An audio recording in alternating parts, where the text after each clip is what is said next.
केंद्रीय मंत्री रामविलास पासवान नहीं रहे। वे पिछले कुछ समय से बीमार थे। उनके बेटे चिराग पासवान ने ट्वीट कर उनके निधन की जानकारी दी। चिराग पासवान ने ट्वीट किया, पापा अब आप इस दुनिया में नहीं हैं, लेकिन मुझे पता है आप जहां भी हैं हमेशा मेरे साथ हैं। मिस यू पापा। केंद्रीय मंत्री रामविलास पासवान की तबीयत काफी समय से ठीक नहीं चल रही थी। उनका इलाज दिल्ली के एक अस्पताल में चल रहा था। 4 अक्टूबर को उनकी तबीयत ज्यादा बिगड़ने की जानकारी सामने आई थी। तब चिराग पासवान ने बताया था कि उनके दिल का ऑपरेशन हुआ है। रामविलास पासवान के निधन पर पीएम नरेंद्र मोदी ने ट्वीट किया, लिखा, मेरा दुख शब्दों से परे है। हमारे देश में एक शून्य पैदा हो गया है जो शायद कभी नहीं भरेगा। रामविलास पासवान जी का निधन एक व्यक्तिगत क्षति है।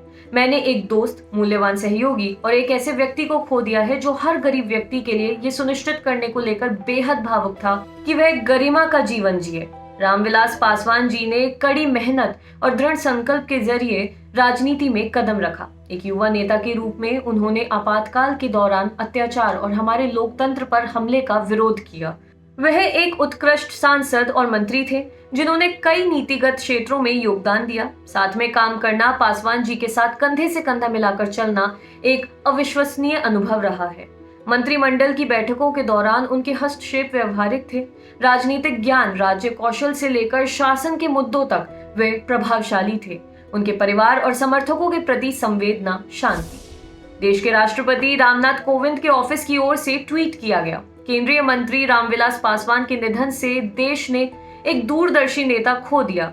उनकी गणना सर्वाधिक सक्रिय तथा सबसे लंबे समय तक जनसेवा करने वाले सांसदों में की जाती है। वे वंचित वर्गों की आवाज मुखर करने वाले तथा हाशिए के लोगों के लिए सतत संघर्षरत रहने वाले जनसेवक थे। आपातकाल विरोधी आंदोलन के दौरान जयप्रकाश नारायण जैसे दिग्गजों से लोक सेवा की सीख लेने वाले पासवान जी फायर ब्रांड समाजवादी के रूप में उभरे। उनका जनता के साथ गहरा जुड़ाव था और वे जनहित के लिए सदा तत्पर रहे। उनके परिवार और समर्थकों के प्रति मेरी गहन शोक संवेदना। विरोधी उन्हें मौसम वैज्ञानिक कहते थे, मतलब ये कि सियासत का ऊंट किस करवट बैठेगा वो पहले ही भांप लेते थे। रामविलास पासवान बिहार की सियासत के रास्ते केंद्र तक पहुंचे।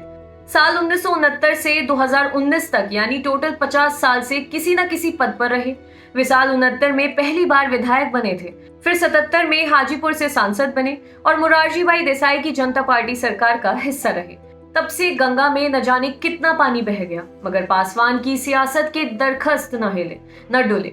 वे खड़े के खड़े रहे, अपनी जगह अडिग अटल। पासवान की इस कला के लोग जबरदस्त मुरीद थे। मोदी सरकार में 30 मई 2019 को उन्होंने दोबारा बतौर कैबिनेट मंत्री शपथ ली थी। आपके लिए खबर लिखी थी हमारे साथी डेविड ने। देखते रहिए दी लल्लन टॉक।